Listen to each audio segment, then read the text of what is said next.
back, monkeys. On today's show, we're going to be talking about something that is very interesting that just popped up recently. Apple and Steven Spielberg are joining forces to... Apple's diving into the TV market, to the streaming market. It's pretty exciting, huh, Dom? Yeah. Well, with none other than Steven Spielberg, my favorite director of all time. Mm-hmm. Yeah, mine too, absolutely. But I'm a little curious as to why bring back Amazing Stories. You know, I loved Amazing Stories back in the day, and I know it got canceled, and he didn't get to tell all the stories he wanted to tell. Mm. But why not create something new and original? You know, this drive to continually bring back staples of 80s pop culture is sort of disconcerting. Well, it's 30-year-old property, so yeah, I agree. I'm tired of remakes and retreads and trotting these properties out that have been around, you know, that haven't even seen the light of day for 30 years, and now we're going to bring them out again. Yeah, it's brand recognition, which we get, but at the same time, and a staple of 80s pop culture, but at the same time, it's like, really? You're Steven Spielberg. I mean, I'm a guy who loves 80s pop culture. I am. Well, and 80s pop culture is very in fashion right now. Stranger Things is a great Netflix series that I am totally glued to. Yeah. Ready Player One is Spielberg's new movie that's coming out based on a great book by Ernest Cline that I digested that like popcorn. I mean, it had all the 80s pop references in it, and it was done well. So if it's done well, you know, I kind of don't object to it, you know, but they just trotted out Steven Spielberg's Close Encounters of the Third Kind, didn't they? So yeah, in a remastered version. So well, I mean that's let's get more money. There's another generation that hasn't seen our movies, and they're going to do that till the end of time. Yeah. You know, he's Steven Spielberg. Yeah, with certain classics. Let's how much money can we get from this one thing? And honestly, that's what an artist does. Right. As an artist and creative, if I create a painting and it's very, very popular, why would I not want to continue to make prints of it and sell prints of it? You know, it's money in the bank. Power to him. Yeah. But let's talk about Apple pushing into the streaming arena a little bit. Yeah, are they late to the party? Yeah, that's the question. Are they late to the party? Which is, in my opinion, yes. However, you and I were examining the solvency of Netflix, and it's not a pretty picture. They're not so solvent, are they? No. Well, for those of you who have Netflix, who are fans of the show, you realize, I have Netflix, you realize that they just raised their prices. I think they went from like $9 to $12 or something like that. I mean, it wasn't on one of their packages, not on the base package, yeah. Well, Netflix only has one package, to the best of my knowledge. Well, so on their basic package that we all basically subscribe to, which is their $10 package, their $8 package, $8.95 or whatever. No, they haven't raised that price. Right. So you know, I'm not paying extra for my Netflix. Right. Well, I am, and I guess I have their basic pack. I don't know. Maybe because I have it on more than one device. That's what you're paying for. Yeah. So they do the upcharge. That's correct. Okay. Mm-hmm. Okay. So clarification there. Point of order. I gotcha. But anywho, they recently raised the price, and it was like, okay, no big deal. But then when we were doing the research for the show, we uncovered the fact that Netflix owes like $20 billion. Yeah, they've been growing on debt, of course, so they've been over-leveraged. They've got 20 billion with a B in debt that they're carrying. Yeah, which is very similar to another show which we'll be talking about, Toys R Us and bankruptcy and their issues there. That'll be coming up. But so how does Netflix survive? You know, the question, especially when Apple's jumping in. Apple, you know, they jumped into the publishing and revolutionized an industry back in 1984. You know, as we know from Ridley Scott's commercial and the rollout of Macintosh, and they've been going strong ever since. Even after the passing of Steve Jobs, They're still innovating and putting out marvelous products. Now they're jumping into an arena. I mean, they put out a product called Apple TV, which if any of our fans out there have Apple TV, please comment on it. Give us some more information, because I was just like, I don't get it. I don't understand it. It was basically, I guess, their way to sell movies and TV shows from iTunes, from their iTunes store, which I also, in my opinion, was like, okay, why would I buy shows when I have Netflix? So it's kind of like they took the Blockbuster video format, the Redbox format, put it on their iTunes store, and people are like, no. Finally, it hasn't been very successful, has it? No, not as successful as Netflix. And now they finally got on board with. Now Apple Music has this thing where for like $10 a month you get all the music you could ever want or listen to in like 10 lifetimes. Yeah. Instead of downloading tunes at 99 cents a track, they just open up their vault and give you everything for $10 a month, and you can download it directly to Apple devices. Your iPhone, your iPod, if you have an iPod. So I had to search for that word because I haven't had one for so long. But you would admit that the iTunes Music Store has been hugely successful, and it, in fact, revolutionized the music industry, just as Apple revolutionized publishing and print. Yeah. It hugely revolutionized the music industry. There is no other way to buy music anymore. Yeah, for the most part. And from a consumer standpoint, not the creator standpoint, and maybe we'll talk about that in another show. Oh, sure, yeah. It has been a blessing. But here's the thing. Again, they're late to the party with video. Now, I'm gonna lay down a prediction here, because and if you're a fan of our show here, you heard it here first. Yes. My prediction is that Apple will buy Netflix. Mm-hmm. Because tell us how much money Apple has, Dom. Well, Apple, when you first told me that prediction earlier this week, I had two reactions. One was I said, "Shut the hell up, Pyburn." Right. But then it like a split second later, it just hit me because all of the equations fell into place. Mm-hmm. Because here's Apple with $261.5 billion in cash. That, folks, if you're keeping track at home with your little abacus or your calculators, that is more than a quarter trillion dollars, excuse me. Yeah. And that's in cash. That's not the net worth. That's not what the company's worth. That's how much cash they have. That's cash on hand. Yeah. More than most small countries. Money. Yeah. Money that they don't have to go into debt to acquire properties with. Yes. They're by far and away the most cash-rich company in existence. Yeah. Not to mention the most capitalized company in existence. So here is a company that can buy and sell many times over all these other companies. Yeah. Because it can simply pay for them without going into any kind of debt position. Yeah. Well, it's extreme power right there. In this market, when everyone is over leveraged, that's huge. Well, and here's my second prediction, Dom, and this may be option B. To quote one of my favorite quotes of all time, Pablo Picasso: "Good artist copy, great artist steal." Yeah. In the truest nature of Steve Jobs, who, if you really know your history, kids, about Apple, Steve stole the concept from Bill Gates and ran with it and made it better. And Bill Gates said, well, but ours is cheaper. And basically Steve Jobs answers, yeah, but nobody's going to care because mine's better. Mm-hmm. I'm paraphrasing, obviously.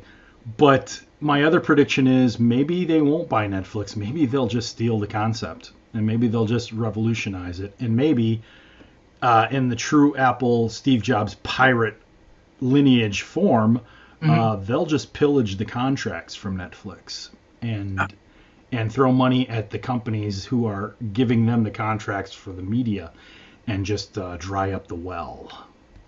Apple, well, by the way, Steve used to love quoting Pablo Picasso in that line. Yeah.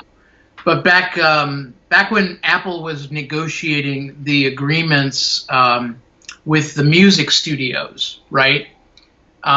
Because one of the big problems with the iTunes Music Store early on was making sure that Apple didn't have agreements with just the big 5 publishers. Yeah.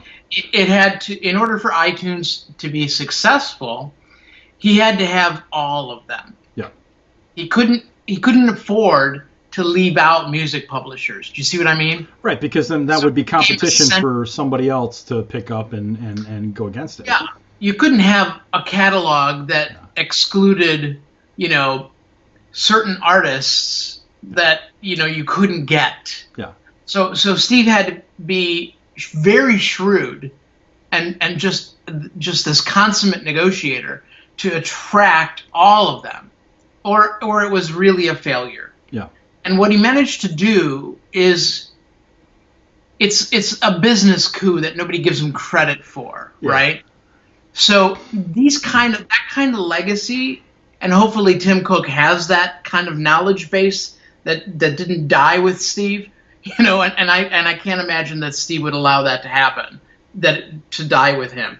Those kind of chops would serve Apple very, very well in the video business now. Sure.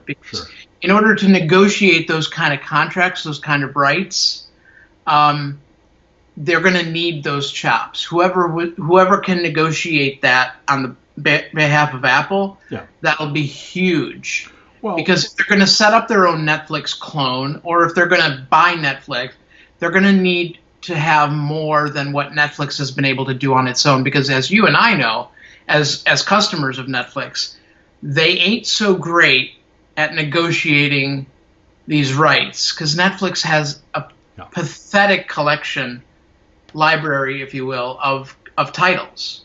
Honestly, when they first came out, I was like, oh my God, this is phenomenal, this is amazing.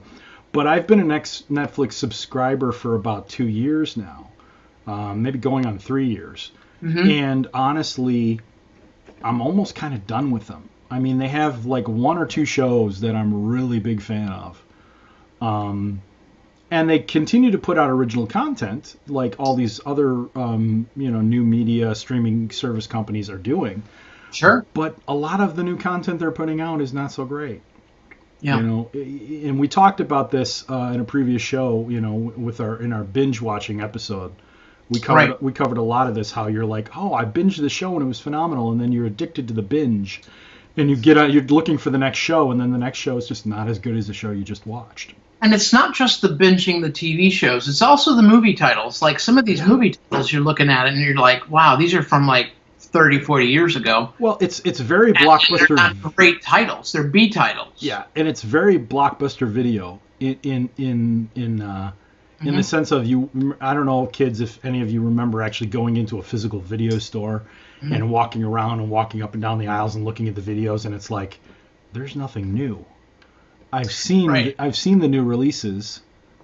I don't really want to watch any of this other crap.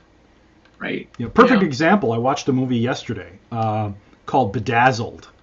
Not the movie with God, I've got such a brain fart right now. Brendan Fraser and Elizabeth Hurley. Where Brendan Fraser plays this down on his luck guy, and Elizabeth Hurley's the devil, and she gives him 7 wishes for his soul.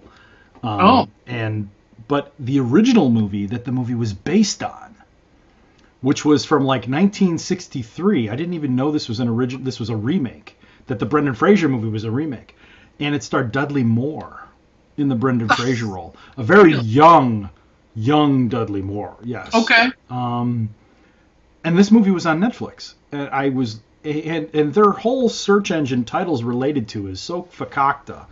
Because I was looking for something totally unrelated. I think I was searching Peter Dinklage from Game of Thrones. And this movie pops up, and he's not even in it. It's like probably before he was born. And I'm like, how does this translate to this? Unless you're just pushing shit at me saying, well, if you like Peter Dinklage, you might like this. And you might like Dudley Moore in Bedazzled. Because Dudley Moore's short. Maybe there's a correlation. I don't know. You're reaching now, Byburn. Just a little bit, right? Just a little bit. So, yeah. But you're right. I mean, there's like, it's like having cable TV. There's a whole library of binge-worthy stuff, and nothing's on. So we've got 700 channels, and there's still nothing on. Yeah. Yeah. Yeah. Yeah, it's crazy.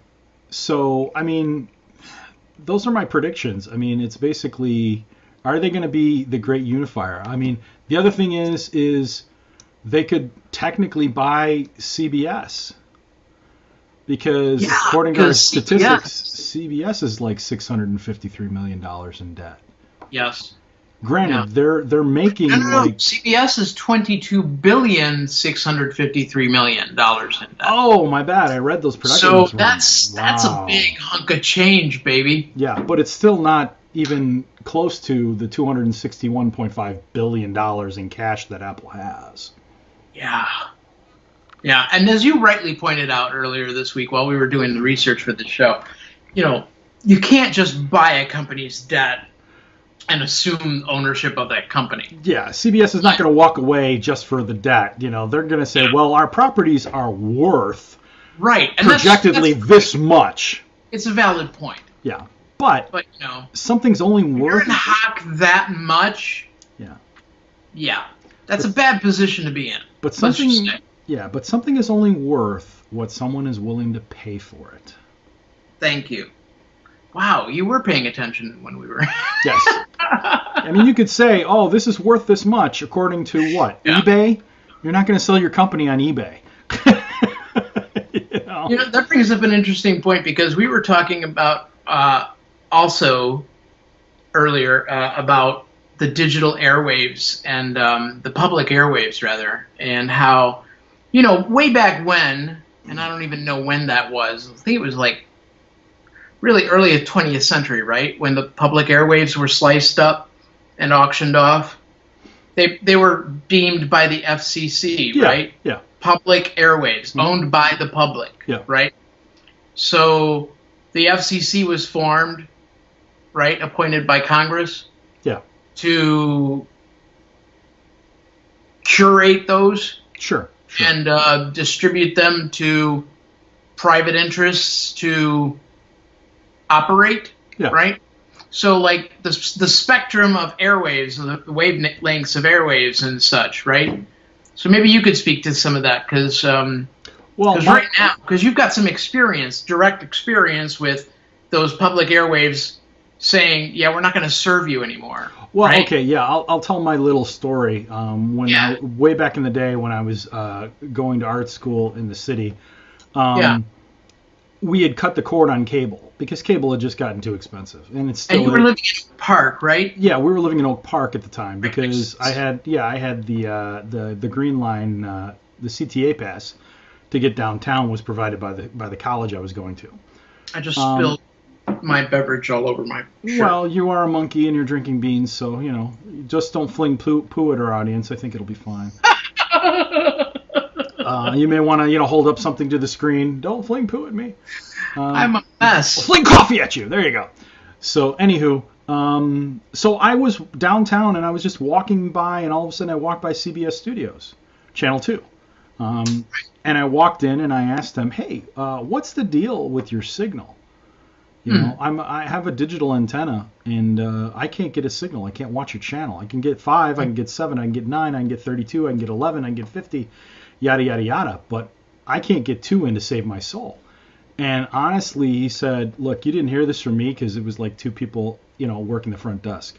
But CBS doesn't care about you. And I was like, what are you talking about? You're not paying a cable company for watching television. So they don't care about you.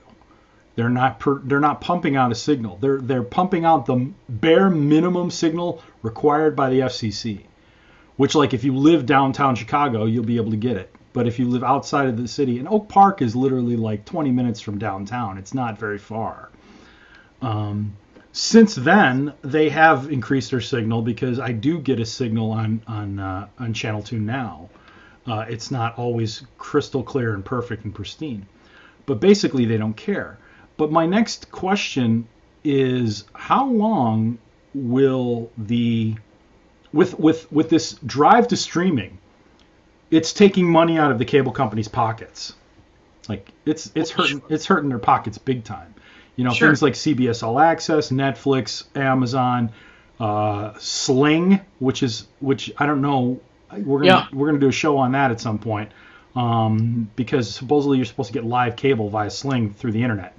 Don't understand it. It's a weird concept. But all these things are taking money out of cable's pockets. So my question is, how long is it going to be until the FCC changes the rules? Right, because the FCC gets paid for the license by the cable companies who pay at auction. There's money. There's money changing hands. Period. I mean, don't tell me there's not. Yeah, I'm a little bit of a conspiracy theorist, but there was a big brouhaha when the switch from analog to digital came about, and basically the people who like my grandparents were like, "What? We're not going to get TV at all now?" And there was a big stink. So that's the only reason the FCC said, "Well, we're going to require them to broadcast a digital signal." And then the masses, put the pitchforks down and decided not to storm the castle, because they knew they were going to have an option to get a television signal that didn't cost them any money. But my question is, laws change. How long is that going to last before they say, you know what, we're not going to do that anymore, or they're going to come up with a reason. Well, we need the airspace for satellites. And your one of your friends, your ham operator friend could speak to that.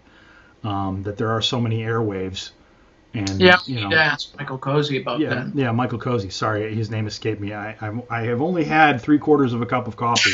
I'm barely awake this morning, so my apologies, Michael, for forgetting your name for that short period of time. Well, he's the expert. I mean. Yeah. But there is an issue with, there are only so many airwaves out there, yada, yada, yada.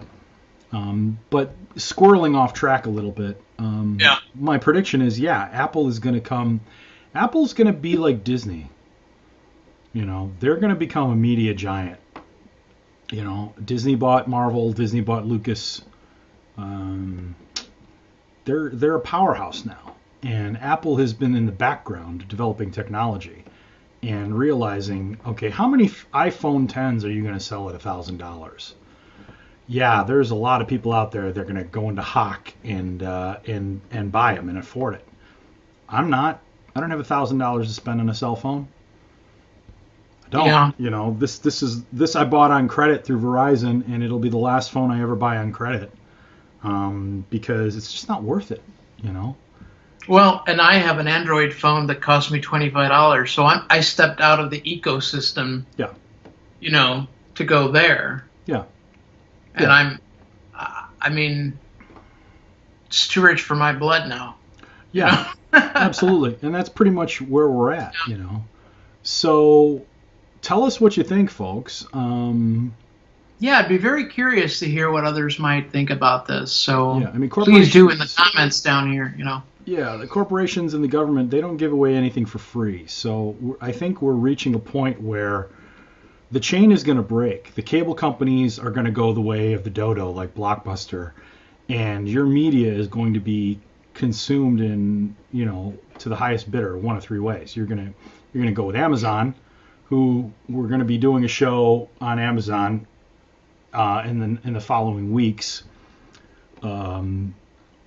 Or you're going to go to Apple, or you're going to go to Disney. And I think honestly, those are going to be the last men standing. These little companies like Sling, because if you Google Apple, okay, a little history on Apple before we close the show. Just Google what companies does Apple own, and see all the tech conglomerates, all the technology. Siri was not developed by Apple. Siri was developed by an outside company that Apple bought. They buy technology. They gobble up these smaller companies, and they've been doing that since Jobs and Woz were part of the company. It makes sense. You can't have a NIMBY or not invented here. Sorry, not NIMBY, not invented here mentality you've got to leverage the brains of people who are outside your company, and you leverage it by acquiring those companies. Yeah. You know, so I you think make an offer they can't refuse. Yeah, and I honestly think with the amount of money that Apple has, that's exactly what's going to happen. Absolutely. You know, I mean, that's why you acquire. Yeah. I mean, Disney owns ABC. Mm-hmm. Okay, they may still be called ABC, but it's the House of Mouse. You know, CBS is its own conglomerate. I did not do the research on NBC, but those three networks are not going to be the last three. You know, Sure. not going to be the last standing. It's going to be Apple. It's going to be Amazon, Mm-hmm. and there may be a third party. You know, oh, and Disney. Yeah, Apple, Amazon, and Disney. Right. So that's my 2 cents on the subject. Dom, you got anything else to add before we close? I don't. I think we had a great show, and I'm really grateful to you for your perspective and your prediction, because I think that will hold true. I'm not happy about it, but It is what it is. You know, I mean, we're the have-nots watching the show from the sidelines and be like, okay, well, Apple's got the ball. Oh, now it's Disney. Now it's Apple. I just fear that Netflix has blown the opportunity to really go big with Netflix. Well, and here's another thing, and you heard it here first, folks. The whole Star Trek Discovery debacle, with it's available on Netflix for the rest of the world, but it's not available on Netflix here in the United States. Oh God. Total licensing. Yeah, FUBAR, which I'm sure Yeah. CBS said, no, we're going to hold that reign. We're not going to sell that. But, yeah, that's going to be a nail in Netflix's coffin. People in Britain can see it, but not people. Actually, people in all over the world, actually, outside the U.S. People can see outside it. the U.S. who have a Netflix subscription can watch Star Trek Discovery. Yeah, it's But crazy. if you live in the U.S. and you have a Netflix subscription, you cannot. Right. Yeah, big middle finger to everybody in the U.S. CBS. Thank you very much for that. Thank you, CBS. Yeah, Yeah. we really appreciate it. Yeah. Thank you for rewarding our loyalty. Yeah. But yeah, please do comment on the video, and please join us on our Facebook group, and please comment there as well. We really value your input and feedback. Yeah, Appreciate it, guys. Share the video with your friends. That's our show. Join us again next time, monkeys. We'll see you then.